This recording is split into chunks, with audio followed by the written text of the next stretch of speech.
우리는 지금까지 남유다의 남북이 이스라엘이 나눠져 있었잖아요. 그렇죠? 이사야 선지자는 보통 남유다, 남쪽에 있는 유다 지파를 중심으로 하는 그 왕조에 대해서 하나님 말씀을 전했습니다. 오늘 말씀은 북이스라엘, 남과 북 나눠진 상태에서 북이스라엘에게 전하는 하나님의 말씀입니다.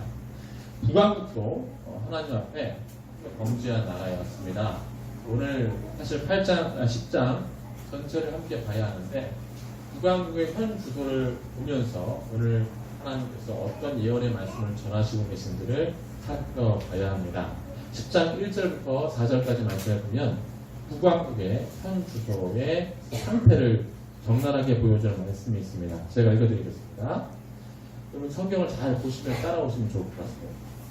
불의한 법령을 만들며 불의한 말을 기록하며 가난한 자를 불공평하게 판결하여 가난한 내 백성의 권리를 박탈하며 과부에게 포색하고 고아의 것을 약탈하는 자는 화히 있을진저 벌하시는 날과 멀리서 오는 환난 때에 너희가 어떻게 하려느냐 누구에게로 도망하여 도움을 구하겠으며 너희의 영화를 어느 곳에 두려느냐 라고 북왕국의 죄악을 얘기하고 있습니다. 1절 2절에 명확하게 나와 있는데요. 이들이 하나님께서 바라시는 정의와 공의를 버리고요. 이 북왕국 안에서 불의한 법령을 만들고 불의한 말로 가난한 자의 것을 빼앗아 그들의 것으로 삼았습니다. 법령이 가난한 자와 약한 자들을 위에서 있는 것이 아니라 강탈하는 사람들, 빼앗는 사람들을 위해서 법령이 만들어졌고 그 나라 사회의 시스템이 가난한 사람들은 더 힘들어지고 약자들은 더 빼앗기는 상태의 그런 나라로 이 지금 진행되고 있고 그런 나라를 만들어버린 거예요. 하나님은 이 북왕국에 대해서도 마치 남유다에게 선포하신 것처럼 예언의 말씀, 특별히 심판의 말씀을 주실 수밖에 없는데요. 3절에 보면, 4절에 보면, 3절 끝에 보면 이렇게 기록되어 있습니다. 벌하시는 날과 멀리서 오는 환난 때에 너희가 어떻게 하렸냐. 이미 남유다에게도 비슷한 말씀을 주셨거든요. 5장에 보면 멀리서부터 내가 한 나라를 데리고 오겠다. 그렇죠? 그런 말씀을 받습니다. 준비해놨는데 뛰어나서 보시면 이 멀리서 오는 나라가 얼마나 이 심판에 대해서 준비하고 있냐면 그들은 피곤치도 않고 넘어지지도 않고 손에 칼을 잡고 지금 막 뛰어오는데도 전혀 힘든 기색이 없어서 이제 곧 오기만 하면 심판을 행할 것이다 라는 말씀을 이 남유다에게 주셨던 내용이 있고 북왕국에게 동일한 말씀을 주십니다. 이렇게 먼 나라를 불러오시면서 이제 이 북왕국에게도 심판을 전제로 한 말씀을 주시는데요. 그럼 우리가 이제 이런 생각을 해볼 수 있습니다. 하나님께서는 왜 북왕국을 또 먼 나라를 불러오셔서 심판을 행하시는가? 하나님께서 이렇게 심판을 행하시고 징계를 주시는 단 하나의 이유는 언제나 마찬가지입니다. 이 백성이 이 훈계와 징계를 보고 듣고 배움을 통해서 이 백성이 그들이 가고 있는 잘못된 길에서 돌아서 하나님께 돌아오는 것, 회개를 기대하시는 마음으로 그들을 훈계하시고 징계하시는 것이죠. 우리 하나님 마음을 잘 알 수 있는 본문이 있는데요. 우리 1장 18절 이 하나님 마음입니다. 우리 모든 삶에 하나님께서 언제나 우리에게 주시는 마음. 다 함께 한번 읽어보겠습니다. 시작. 여호와께서 말씀하시되 오라 우리가 서로 불러가자. 너희의 죄가 주홍 같을지라도 눈과 같이 희어질 것이요 지롱같이 붉을지라도 양털같이 희게 된다. 너희가 즐겨 순종하면 땅의 아름다운 수산을 먹을 것이요 너희가 거절하여 배반하면 칼에 삼켜지리라. 여호와의 입의 말씀이니라. 아멘. 그러니까 이 아수를 동원하셔서 왕국을 징계하시는 그 이유도 하나님께서 변론하자는 말씀이에요. 그러나 너희가 정말 나에게 한 번이라도 제대로 나오면 너희가 진짜 그게 붉을지라도 내가 흰같이 바꿔주겠다. 그러나 하나님께서 사랑에 담긴 태도를 가지시고 이스라엘 백성들을 기대하고 계시고 회개를 촉구하는 의미로 이 아수르를 사용하는 것입니다. 오늘 본문의 핵심은 북왕국에 대한 얘기를 하는 것이 아니라 사실은 오늘 본문은 아수르에 대한 얘기를 하려고 제가 이런 얘기를 먼저 배경적으로 하고 있습니다. 하나님께서 이 아수르를 사용하신 단 하나의 목적은 야술가 강대국이거나 야술가 힘이 세거나 하는 것을 자랑하기 위해서 이 성경에 기록하지 않았습니다. 야수르라는 나라를 사용하셔서 성경에 등장시킨 단 하나의 딱 이유는, 오직 단 하나의 이유는 이 이스라엘을 회개시키는 회개 촉구의 도구로 사용하시는 그 목적으로 지금 이 성경에 나와 있는 거예요. 우리 삶에도 마찬가지입니다. 우리 삶에 우리가 하나님께서 우리를 주인공 삼아서 이끌어 가시는데, 우리 삶에 여러 가지 어떤 환경들이 있습니다. 직장, 병, 진로, 이런 모든 것들은 사실 주인공이 아니에요. 다 우리가 주인공입니다. 그런 모든 것들은 하나님이 우리의 삶을 하나님께서 원하시는 삶으로 인도해 가시기 위한 귀한 도구들일 거예요. 마찬가지로 이 아수르도 남왕국과 북이스라엘을 하나님의 나라, 하나님께서 처음에 가나안 땅에 심으셨던 그 나라, 그 본질적인 나라로 이끄시기 위한 도구로 지금 이 아수르를 부르고 계십니다. 성경은 이 아수르를 적을 때 이 아수르의 힘을 노래하거나 이 아수르가 얼마나 강대국인 것인가를 소개하거나 이스라엘은 그 아수르의 강대국의 말을 들어야 한다거나 뭐 그런 식의 초점을 가지고 이 아수르를 소개하는 것을 하지 않습니다. 정확하게 아수르의 활동 범위를 정확하게 이렇게 한계를 정해놓았어요. 거기까지가 이 성경에서 아수르가 성경에 기록된 이유입니다. 그럼 아수르가 정해진 그 정확한 한계가 어디냐? 오늘 보면 5절, 6절인데요. 제가 읽어드립니다. 아수르 사람은 화 있을전저 그는 내 진노의 막대기요 그 손에 몽둥이는 내 분노라. 자, 이게 한계가 나와 있습니다. 하나님께서 이 아수르를 이 성경 속에 등장시키시는 역사 속에 지금 강대국의 지위를 주신 목적은 이 아수르는 내 진노의 막대기이다. 그 다음에 그 손에 몽둥이다. 6절에 보면 좀 더 명확한데 6절 말씀 다 함께 한번 읽어보겠습니다. 시작.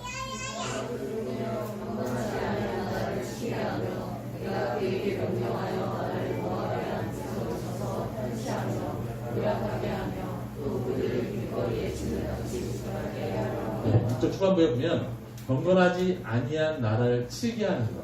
아까 진노의 막대기, 몽둥이, 한마디로 회초리예요. 하나님께서 이 아수르라는 나라를 사용하시는 단 하나의 목적은, 아수르를 성경 속에 등장시키는 이유는 우리를, 그러니까 이 북이스라엘을, 남유다를 너무 사랑하셔서 그들이 원래 심겨진 그 땅의 목적대로 살지 않고 하나님 나라의 사람으로 살지 않은 것에 대한 훈계와 교육을 시키시기 위한 목적으로 야수를 사용하시는 것이에요. 그래서 야수르는 쉽게 얘기하면 회초리예요. 회초리. 사랑하는 아이, 사랑하는 자녀를 훈계시키기 위한 회초리. 그래서 하나님께서 딱 회초리까지만 이 야수르를 사용하시기로 결정하셨고 그렇게 한계 지으셨습니다. 근데 이제 시간이 지나서 이 아수르가 자기가 한계 지어진 상태인 줄 모르고 하나님은 그 뜻이 분명히 회초리라는 한계를 그 뜻 가운데 두셨는데 이 아수르는 자기가 힘이 세니까 자기가 힘이 센 줄 아는 거예요. 하나님은 회초리까지만 네가 활동해라 라고 얘기했는데 이 아수르는 자기가 힘이 너무 세니까 그가 마치 힘이 있는 존재를 여기고 하나님께서 회초리까지만 하라고 했는데 어떻게 했냐면 북이스라엘을 어떻게 했습니까? 멸망시킵니다. 하나님은 한계를 정해놓으셨는데 이 아수르는 자기가 너무 힘이 세서 마치 이 모든 것에 이 통제를 자기가 하는 것처럼 착각에 빠져서 그는 착각에 빠져 자기가 하고자 하는 것을 다 해버리고 말았습니다. 그래서 7절 말씀 보시면 하나님께서 그 이제 아수르를 평가하시기를 이렇게 평가하십니다. 제가 읽어드립니다. 그의 뜻은, 내가 이렇게 회초리까지만 하라고 했는데 아수르 그의 뜻은 이같지 아니하며 그의 마음의 생각도 이같지 아니하고 다만 그의 마음은 허다한 나라를 파괴하며 멸절하려 하는 거다. 이 아수르가 저 동방에서부터 서방에 있는 가나안 땅까지 모든 나라를 그냥 다 쓸어버리고 막 잔인하게 살육하고 막 그렇게 자기 힘을 의지하여서 결국 북이스라엘까지 그렇게 찾아옵니다. 너무 우쭐대고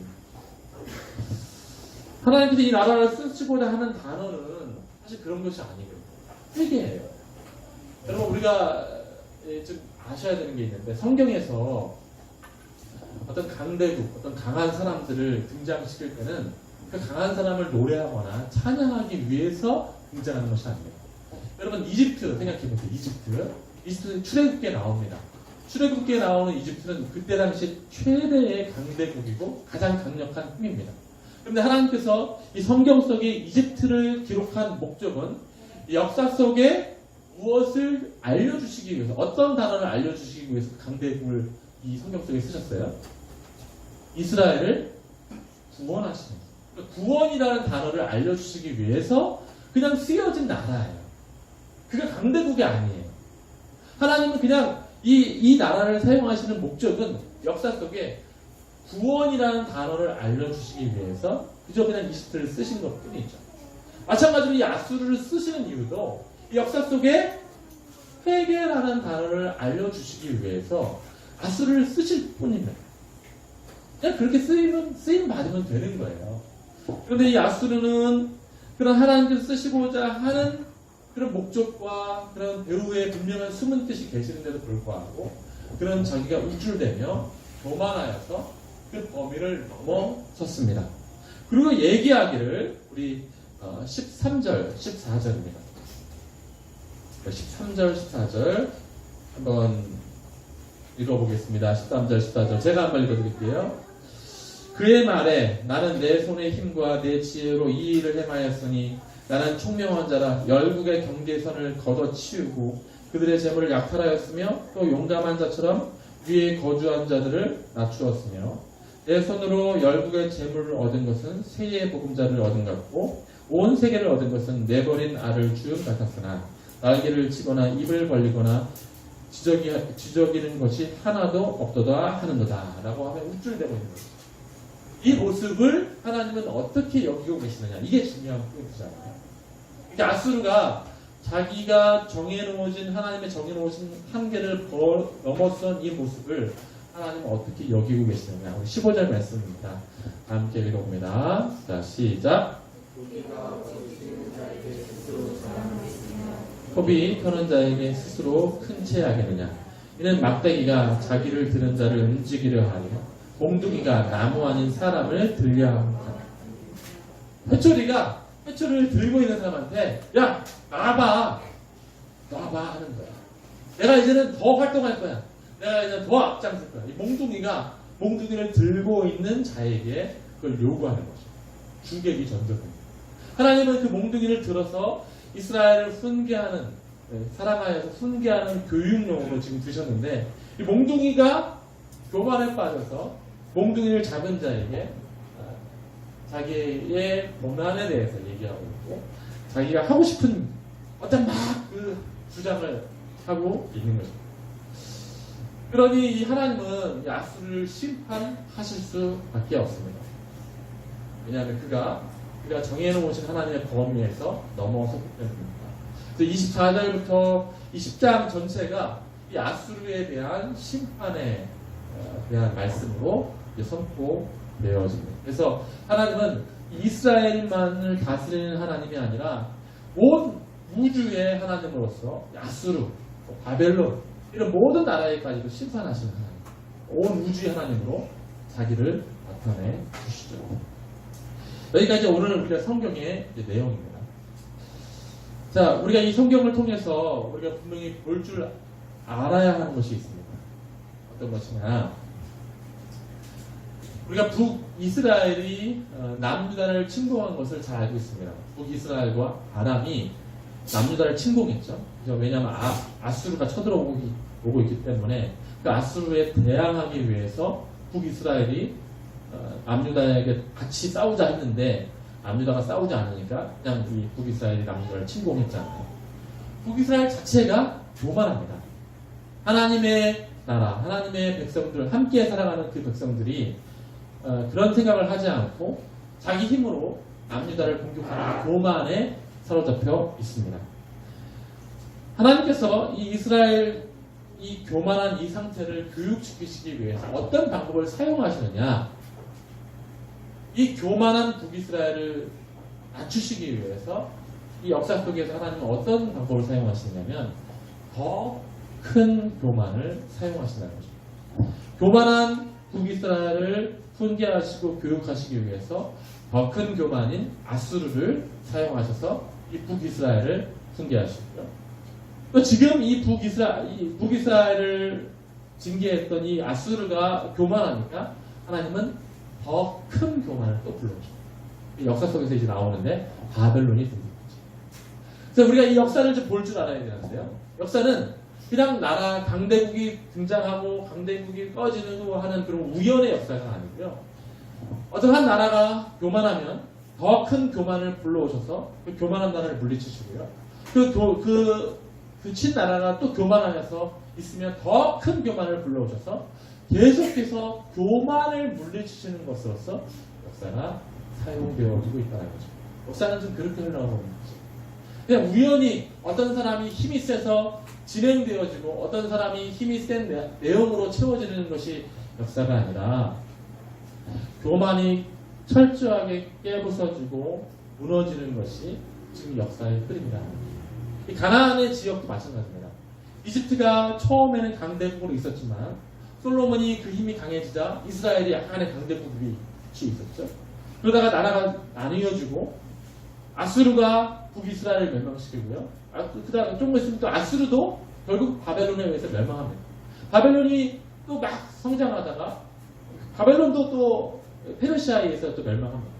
페르시아가 막 또 이렇게 나라가 커지다가 또 그리스, 또 헬라에 의해서 멸망하고요. 헬라가 막 하다가 로마에 의해서 멸망하고 결과적으로 계속해서 이렇게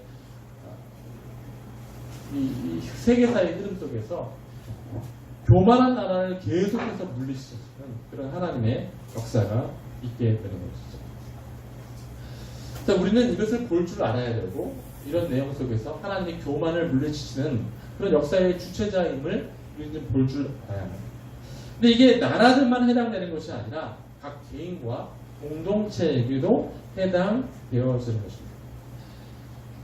이 교만의 주체는 우리도 해당되기 때문에 이 말씀을 깨달아야 하는 것이죠. 하나님은 각 개인의 교만을 들춰내십니다.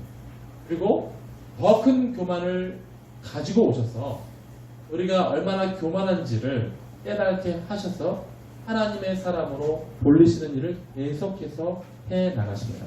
그런 걸 통해서 온 세상의 주인이 어떤 한 나라, 어떤 한 개인, 어떤 힘 있는 그 사람의 것이 아니라 하나님의 뜻에 의해서 움직이는 세계임을 하나님은 계속해서 계시하십니다. 그걸 깨달아야 돼요. 그게 우리가 이 땅에서 깨달아야 하는 가장 중요한 것. 하나님의 뜻만이 이 모든 인생사와 세계사 가운데 가장 중요한 것임을 알아야 하는 것이죠. 자, 그런데 우리가 여러분 말씀을 한번 두 개만 확인해 보겠습니다. 먼저 데살로니가 전서 4장 3절 말씀입니다. 이 두 개의 말씀을 보면서 우리가 생각을 좀 해봐야 되는 내용들이 있습니다. 데살로니가 전서 4장 3절 여러분들 한번 읽어볼까요? 시작. 하나님의 뜻은 이것이니 너희의 거룩함이라 곧 너나를 버리고. 이 말씀은 하나님의 뜻에 대해서 얘기하고 있습니다. 자, 이런 음란함을 버리는 거룩함의 이 우리를 향한 하나님의 뜻이라는 사실을 모르는 사람은 아무도 없습니다. 그러니까 잘 몰랐던 분, 솔직하게 그런 걸 몰랐던 분은 없습니다. 왜냐하면 하나님께서 늘 말씀하시고 늘 보여주시고 성경을 읽을 때마다 기도할 때마다 우리가 거룩하길 원하는 그 하나님의 마음들이 가득 찬 것을 우리는 부인할 수 없습니다. 모든 교회 생활 안에서 이게 늘 우리의 목적이잖아요. 이게 바로 보여진, 그래서 좀 신학적으로 얘기하는 우리 가운데 들춰내진, 계시된 하나님의 뜻입니다. 맞죠? 이 뜻에 대해서는 모른다 하실 수 없어요. 두 번째 말씀을 한번 읽어보겠습니다. 로마서 9장 19절 말씀입니다. 자, 시작. 내가 내게 바라기를 그러면 하나님이 어찌하여 허물하시느냐? 누가 그 뜻을 대적하느냐 하리니. 아멘. 여기서 나오는 그 뜻, 누가 그 뜻을 대적하느냐 할 때 이 뜻은 우리가 잘 모를 수도 있습니다.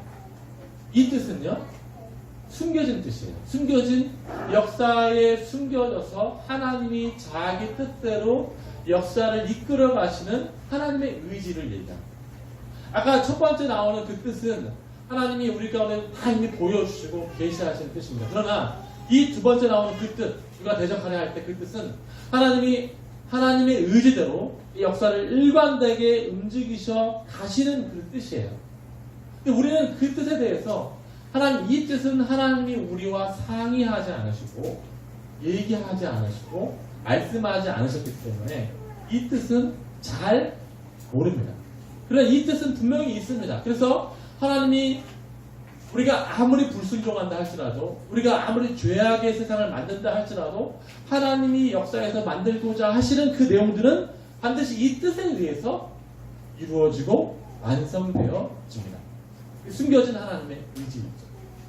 이 두 번째 숨겨진 하나님의 의지는 우리 가운데 나타나신 바가 없지만 결과적으로 하나님께서 완성해 가시는 그런 내용이 되는 것입니다. 마치 예수님의 십자가를 생각해 보세요. 예수님의 십자가가 당대의 모든 사람들에게는 숨겨진 하나님의 뜻이었어요. 아무도 몰랐어요. 심지어 제자들조차도 예수님이 십자가에 달리기 그 순간까지, 예수님이 부활하셔서 다시 만나는 그 순간까지도 이 하나님의 숨겨진 뜻, 하나님이 올곧게 해나가시는 그 숨겨진 뜻을 잘 몰랐어요. 왜냐하면 보여주시지 않고 계시하지 않았기 때문에. 나중에야 아는 거죠. 나중에야. 하나님이 알려주셔야 해요. 이게 바로 역사 속에 숨겨져 있는 하나님의 뜻이에요. 이게 중요한 거예요. 우리는 우리가 아는 것만 얘기하는 거죠. 내가 아는 것, 내가 하나님에 대해서 아는 것. 그래서 알고 있는 그 조그만 것. 그래, 예수님이 십자가에 달리실 때도 아무도 그 뜻을 몰라서 예수님을 십자가에 박는데 다 동의하고, 심지어 제자들조차도 그 십자가와 함께하지 않은 것을 볼 때는 이 하나님의 숨겨진 뜻에 대해서는 그 누구도 잘 알지 못한다. 그러면서 계속해서 우리는 하나님의 뜻을 알지 못하는 상태에 놓여져 있습니다. 그런데 교만은 어떤 것이냐? 이 숨겨진 하나님의 뜻이 있어서 하나님의 이 역사를 분명히 스스로의 영광 가운데 이끌어 가시는데도 불구하고 내가 하나님을 이해 못하겠다는 태도를 가진 그 모든 것이 바로 교만이 되는 것입니다. 이해하시겠죠?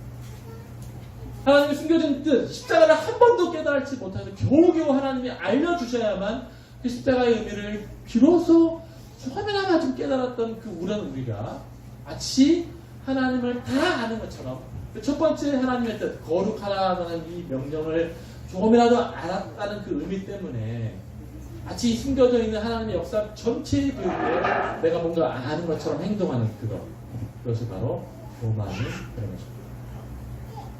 이 아수르는 그런 의미에서 교만합니다. 그에게 하나님께서 숨겨둔 뜻이 있습니다. 그냥 너는 내가 지금 사용하는 막대기이다, 회초리이다, 이게 숨겨진 뜻이에요. 그가 이 숨겨진 뜻을 몰라요. 그리고 그가 숨겨진 뜻을 모르기 때문에 자만하고 교만하여서 내가 마치 힘이 있는 것처럼 활동하고, 그리고 북이스라엘을 심판하고 짓밟고 찌르고 죽이는 일이 펼쳐지게 된 것이죠.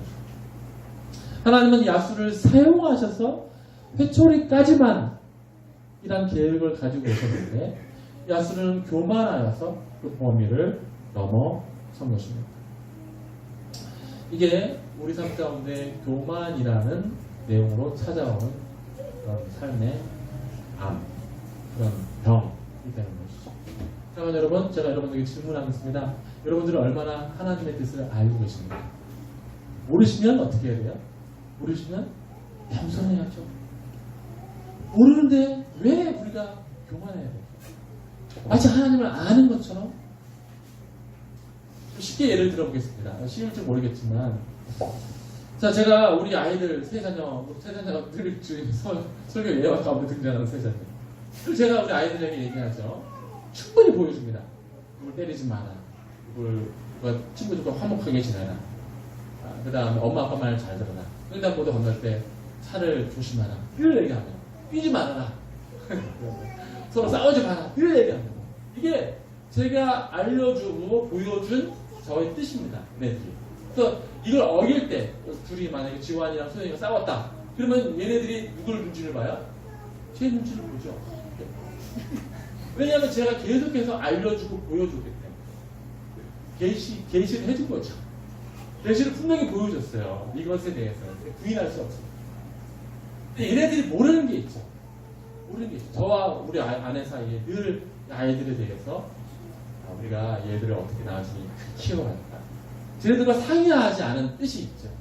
이 아이를 어떻게 우리 인생 가운데 도와서 이 아이들을 계속해서 귀한 잘 성장한 어른으로 키울 수 있을까 늘 얘기하죠.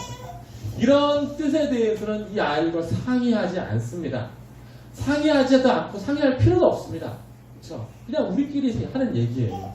하지만 우리의 마음은 이 아이들을 향한 마음으로 계속 가득 차 있습니다.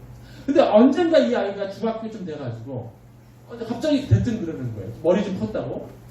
엄마 아빠가 나한테 해준 게 뭐 있어? 그러면 엄마 아빠 입장에서는 얘를 뭘 느끼냐면 얘가 얼마나 교만한지를 깨닫는 거예요. 우리가 지금까지 이 아이를 키우면서 얘와 상의하지 않았, 이 아이들과 상의하지 않았지만 숨겨진 가득한 계획들이 넘치고 넘쳐서 이 아이들을 귀한 어른으로 성장시키겠다는 그런 계획들을 가지고 있는, 너무 사랑 안 했어. 언제가 갑자기 머리 좀 컸다고 그러는 거예요. 엄마 아빠가 나한테 해주겠다. 그러면 너무 교만하지. 그런 교만이 넘치는 거죠. 좀 머리 좀 컸다. 그럼 어떻게 됩니까? 비싸대기를. 날릴 수는 없죠. 기다려줘야죠. 그게 교만이죠. 그렇죠? 교만이 먼 게 아니에요. 마치 내가 뭔가 아는 것처럼 행동하는 거예요. 아무것도 모르는데. 이제 중학생쯤 내가 머리 좀 컸는데 뭘 알겠어요? 인생에 대해서. 그렇죠? 20대, 30대, 40대. 사실 70쯤 돼봐야. 그렇죠? 근데 우리 성도 중에 70이 안 계십니까? 70쯤 돼봐야 그냥 인생에 대해서 논할 수 있고. 뭘 알겠습니까? 근데도 마치 자기 상태 아래서 뭔가 다 깨닫는 것처럼 안다고 얘기한다면 그것이 바로 교만인 거죠. 아수르가 교만하고 우리 모두가 다 교만의 상태에 있습니다. 저희 사랑하는 성도 여러분, 잘 이 숨겨진 하나님의 뜻에 대해서 잘 모른다 하면 멈춰 있어야 됩니다. 겸손해야 돼요. 그냥 하나님의 숨겨진 뜻이 무엇인지 잘 모르기 때문에 내가 그 범위를 넘어서려고 하면 안 돼요. 멈춰서 잠잠해야 돼요. 그 활용되어진 범위, 아수르는 회초리다 라는 그 활용되어진 범위 안에 멈출 수 있어요. 그게 사람이 해야 되는 가장 하나님께 귀한 도리입니다. 지난주에 오후에 먼저 가실 분도 있지만 교회 오빠라는 다큐멘터리를 봤습니다. 어떤 내용이냐면 교회 오빠니까 막 띵까띵까 기타 치고 그런 내용이 아니라 교회 다니는 오빠예요. 오빠와 교회 다니는 이제 어떤 청년이 결혼을 한 내용이에요. 이제 교회 다니는 그 오빠는 그 여청년의 과외 선생님, 친오빠의 친구 이렇게 해가지고 결혼을 했습니다. 결혼해가지고 이제 아기 낳고 막 행복하던 그때쯤에 이 남편이 대장암 4기가 발병이 된 것을 알게 되었습니다. 이제 사실 4기이기 때문에 많은 희망이 맞춰진 상태입니다. 그렇게 해서 막 1차, 2차, 3차, 4차, 8차까지 항암 치료를 하고 힘들어하는 그때쯤에 어머니가 아들이 투병 생활하는 이 모든 것에 대한 죄책감 속에서 그만 이제 삶을 마감하는 선택을 합니다. 네, 옷걸이를 통해서 이렇게 하고 너무 큰 충격 속에 이제 빠져 있는 거예요. 그때쯤에 이렇게 치료하는 과정이 있을 때쯤에 그 아내도 혈액암 4기 판단을 꼭 판정받았어요. 그래서 갑자기 온 집안이 풍물박산이 나요. 남편이 대장암 4기, 어머니가 돌아가시고 아내도 혈액암 4기. 그래서 한 아이를 키워나가는 내용이 그 다큐멘터리의 내용이에요. 이제 우리가 생각해 볼 수 있습니다. 교회 잘 다니고 신앙생활 잘하고 술 담배도 안 하고 그렇게 착하게 신앙생활 잘하고 있는 이런 사람들에게 왜 갑자기 겹겹이 겹겹겹이 그렇게 사람에게 악을 주고 아픔을 주십니까? 라고 하나님께 질문하고 하나님께 따져보고 싶은 생각이 들어요. 이게 저도 마찬가지예요. 그거 보면서 하나님 왜 저러세요? 착한 가정을 왜 그렇게 힘들게 하세요? 그렇게 생각이 듭니다. 그러면서 하나님을 평가하고 싶은 마음이 드는데 다큐멘터리를 보니까 그런 내용이 아니에요. 그래서 막 절규하고 막 원망하고 그런 내용이 나와야 되는데 당사자인 그 남편은 이 다큐멘터리 속에서 우리가 감동되게 보면 원망을 하지 않아요. 그 투병생활 속에서 감사하고 감사가 넘쳐요. 근데 그 중요한 게 뭐냐면 왜 감사가 넘치냐면 근데 그 다큐멘터리 내용 속에 그런 게 있어요. 내가 얼마나 악한 존재인지를 이 병을 통해서 알게 되었다는 거예요. 여러분 이게 이해가 가세요? 내가 이 병을 통해서 얼마나 악한 존재인지를 내가 깨닫게 되었다. 이런 내용.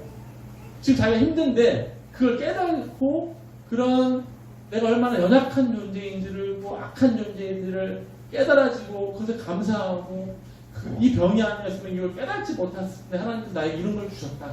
라고 하는 내용들이 다큐멘터리 쭉 내용이었어요. 그런데 한화를 보냈던 내용.